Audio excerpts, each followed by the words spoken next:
رب اشرح لي صدري ويسر لي أمري واحلل عقدة من لساني يفقهوا قولي الحمد لله رب العالمين والصلاة والسلام على رسوله الأمين وعلى آله وصحبه أجمعين أما بعد السلام علیکم ورحمۃ اللہ وبرکاتہ۔ سورہ حدید کی تفسیر میں ہم لوگ آیت نمبر 1 سے لے کر کے 6 تک پڑھ چکے ہیں، اور اس میں اللہ تعالیٰ نے اپنے بارے میں بتایا ہے اور اپنا تعارف کرایا ہے۔ وہ تمہیدی گفتگو تھی،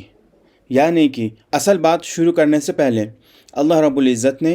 یہ ایک ایسا طریقہ اپنایا کہ اس بات کو بتانے سے پہلے وہ بات کون بتا رہا ہے اس کی خبر ہم لوگوں کو پہلے دے دی۔ یعنی کہ اب آگے جو آیتیں آ رہی ہیں، آیت نمبر 7 سے لے کر کے آیت نمبر 11 جو آج کا ٹاپک ہے ہم لوگوں کا، ان آیتوں میں جو حکم دیا جا رہا ہے وہ حکم کون دے رہا ہے اس کے بارے میں بات بتائی گئی ہے۔ آئیے دیکھتے ہیں آیت نمبر 7۔ آمنوا باللہ ورسولہ وانفقوا مما جعلکم مستخلفین فیہ، کہا گیا کہ تم لوگ ایمان لے آؤ۔ یہاں یاد رکھنے کی بات یہ ہے کہ یہ مسلمانوں سے ہی کہا جا رہا ہے، مگر ان مسلمانوں سے جو مدینہ میں نئے نئے مسلمان ہو رہے تھے اور ان کے اندر ایمان کی کمی اور کمزوری پائی جا رہی تھی، اور اس وجہ سے وہ ان مسلمانوں کے برابر نہیں ہو پا رہے تھے جو مکہ سے مدینہ آئے تھے، اور جن لوگوں نے بہت ساری پریشانیوں کو جھیلا تھا، برداشت کیا تھا، اور اس کے بعد ایمان کی جو مٹھاس ہے اس کو چکھا تھا۔ مدینہ میں جو لوگ مسلمان ہوئے ان لوگوں نے ایمان کی وہ مٹھاس نہیں چکھی تھی جو مٹھاس مکہ سے مسلمان ہو کر کے مدینہ جانے والوں نے چکھی تھی۔ کہا گیا آمنوا باللہ ورسولہ، تم لوگ ایمان لے آؤ اللہ پر اور اس کے رسول پر۔ ایمان تو وہ لا چکے تھے مگر وہ ایمان ان کے دل تک نہیں پہنچا تھا۔ وَأَنفِقُوا مِمَّا جَعَلَكُم مُسْتَخْلَفِينَ فِيهِ، اور خرچ کرو اس میں سے جو تم لوگوں کو اللہ نے دیا ہے کچھ وقت کے لیے، اور یہ اللہ کا حکم ہے ان لوگوں کے لیے جو ایمان میں پیچھے رہ گئے تھے، جو ابھی اس لیول تک نہیں پہنچ پائے تھے۔ مکہ کے جو مسلمان تھے ان لوگوں نے ہر وقت خرچ کرنا، ہر وقت مصیبتوں کو جھیلنا، برداشت کرنا، اور اسی طریقے سے جو بھی پریشانیاں آئیں اس کا سامنا کیا تھا، مگر مدینہ میں یہ صورتحال نہیں تھی۔ وہ لوگ خوشحالی میں ایمان لائے تھے، اس لیے ان کو اب اس دور سے پھر گزارنا ضروری تھا۔ تو یہاں فرمایا گیا مما جعلکم مستخلفین فیہ، یعنی کہ اب تم لوگوں نے خرچ کرنا ہے اس میں سے جو کچھ اللہ تعالیٰ نے تم لوگوں کو دیا ہے۔ تو یہاں یہ بات سمجھنی ضروری ہے کہ اللہ تعالیٰ نے ہمیں تمام چیزیں دی ہیں، ہماری جان اللہ تعالیٰ نے دیا ہے، علم اللہ نے دیا ہے، ہنر اللہ نے دیا ہے، اسی طریقے سے ہمارے اندر جو خوبیاں ہیں وہ بھی اللہ تعالیٰ نے دیا ہے، دھن دولت بھی اللہ نے دیا ہے، بینک بیلنس بھی اللہ نے دیا ہے۔ تو جو بھی چیز جو ہمارے پاس ہے جسے ہم انجانے میں اپنا کہہ دیتے ہیں، وہ تمام چیز ہمیں اللہ تعالیٰ نے دیا ہے، کچھ وقت کے لیے دیا ہے۔ آگے بتایا گیا فالذین آمنوا منکم، تم لوگوں میں سے جو لوگ ایمان لے آئے، وانفقوا، اور خرچ کیا، لہم اجر کبیر، ان کے لیے بہت بڑا اجر ہے۔ وہ تمام چیزیں اللہ تعالیٰ نے ہی دی ہیں مگر اس میں سے خرچ کرنے پر بھی اجر اللہ تعالیٰ ہی دے رہا ہے۔ تو یہ اللہ تعالیٰ کا بڑپن ہے، یہ اللہ تعالیٰ کا کرم ہے کہ انفاق کرنے والوں کو، خرچ کرنے والوں کو اللہ تعالیٰ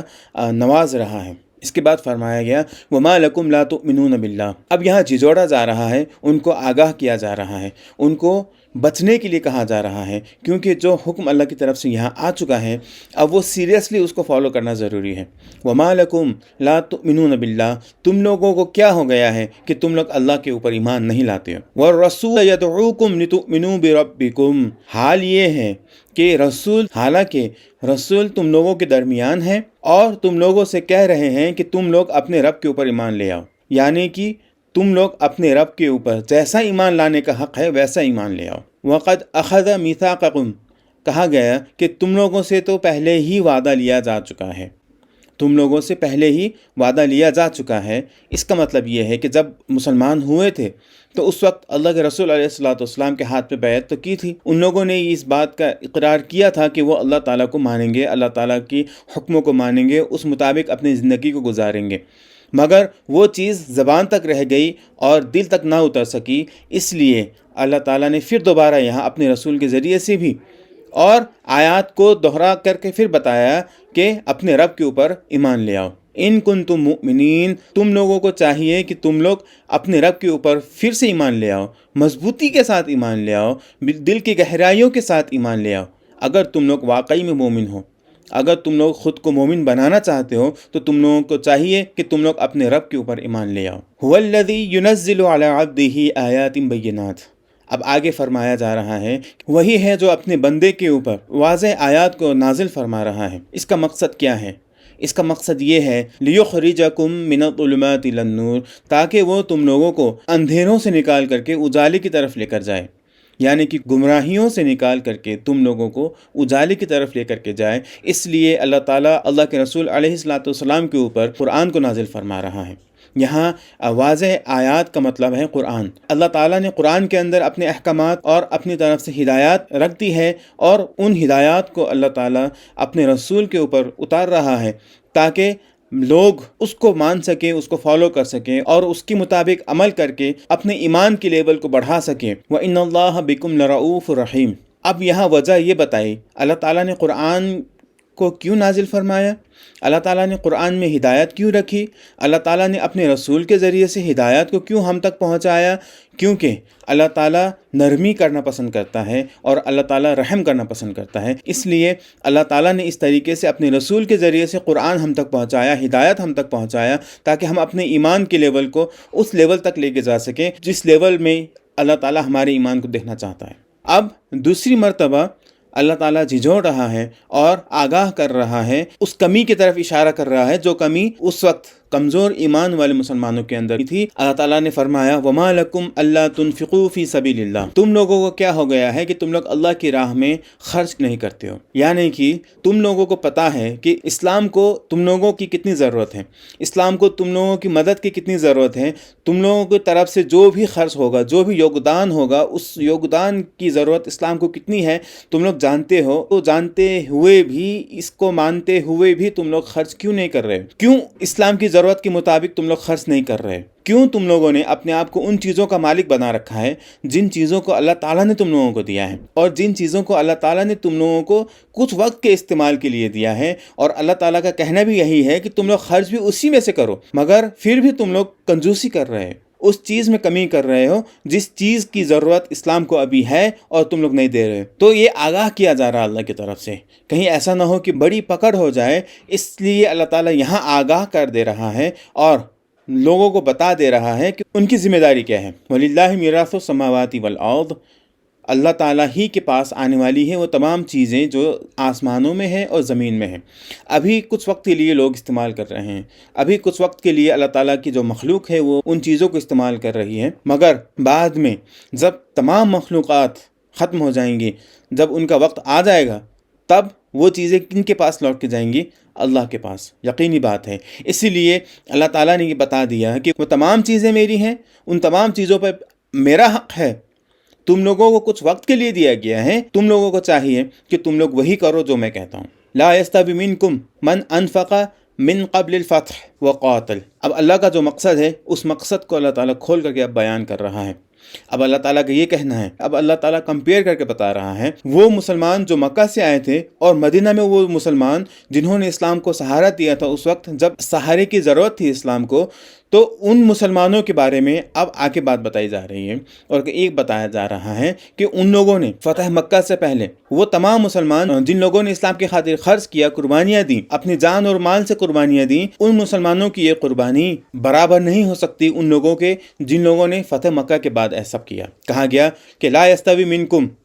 تم لوگوں میں جن لوگوں نے فتح مکہ سے پہلے قربانیاں دیں، جن لوگوں نے انفاق کیا، جن لوگوں نے خرچ کیا، وہ برابر نہیں ہو سکتے ہیں ان کے جن لوگوں نے اس کے بعد جان و مال سے اسلام کی خدمت کی۔ وہ قاتل، اور کہا جا رہا ہے کہ اور جہاد کیا، اسلام کی عزت کو بچانے کے لیے، اسلام کی تعظیم کے لیے اور اسلام کی حفاظت کے لیے جن لوگوں نے فتح مکہ سے پہلے اسلام کی خاطر قربانیاں دی، اسلام کی خاطر لڑے، اور جن لوگوں نے اسلام کی خاطر جان و مال لگا دیے، وہ لوگ فتح مکہ کے بعد اسلام کی خاطر لڑنے والے اور اسلام کی خاطر جان اور مال کی قربانیاں دینے والوں کے برابر نہیں ہو سکتے۔ تو جن لوگوں نے بعد میں قربانیاں دیں اور جن لوگوں نے بعد میں لڑائیاں لڑیں اور جن لوگوں نے بعد میں اسلام کی حفاظت کیا،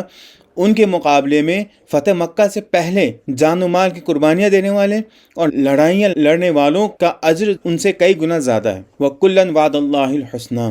مگر اللہ تعالیٰ نے دونوں کے ساتھ اچھا وعدہ کر رکھا ہے، اللہ تعالیٰ کا وعدہ دونوں کے ساتھ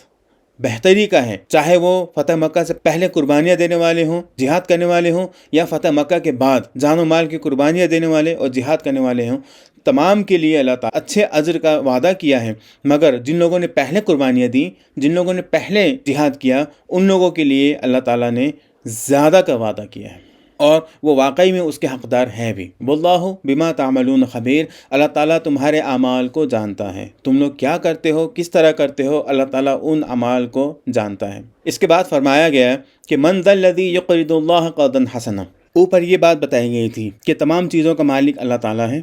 تمام چیزیں اللہ ہی کے پاس لوٹ کر کے جانے والی ہیں آخرکار۔ پھر بھی یہ اللہ تعالیٰ کا کرم ہے کہ اللہ تعالیٰ نے اس انداز سے اس آیت کو نازل فرمایا اور کہا کہ من ذا الذی یقرض اللہ قرضا حسنا، کوئی ہے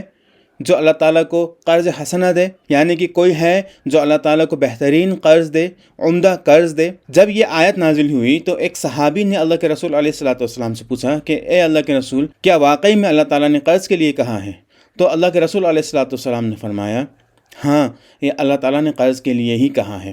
تو اس صحابی نے فوراً اللہ کے رسول علیہ الصلوۃ والسلام کا ہاتھ پکڑا اور کہا کہ میں اپنا باغ قرض میں دیتا ہوں، میں اپنا باغ اللہ کو قرض میں دیتا ہوں۔ تو اتنا کہہ کر کے وہ لوٹ کر کے جاتے ہیں، اور ان کا جو باغ ہے اسی باغ کی باؤنڈری میں ان کا اپنا گھر ہے، جہاں وہ رہتے ہیں اپنے پریوار کے ساتھ۔ وہ اپنے گھر لوٹ کر کے جاتے ہیں، اور گھر میں پہنچنے کے بعد وہ اپنی اہلیہ سے کہتے ہیں کہ میں نے اپنے اس باغ کو اللہ تعالیٰ کو قرض میں دے دیا ہے، تو چلو اب ہم لوگ یہاں سے جاتے ہیں۔ تو ان کی اہلیہ نے فرمایا کہ آپ نے بہت بہترین سودا کیا ہے۔ من ذا الذی یقرض اللہ قرضا حسنا، اور خرچ کرنے کی جو اہمیت ہے اس اہمیت کو بھی اسی آیت کے ذریعے سے اجاگر کیا گیا ہے، واضح کیا گیا ہے، بتایا گیا ہے کہ یہ کتنا ضروری چیز ہے، کتنا ضروری عمل ہے۔ تعالیٰ کے راہ میں خرچ کرنا ضروری ہے اور اہمیت والا کام ہے۔ فیضاعفہ لہ، یہ اللہ تعالیٰ کا وعدہ ہے کہ اللہ تعالیٰ اس کو کئی گناہ کر کے لوٹائے گا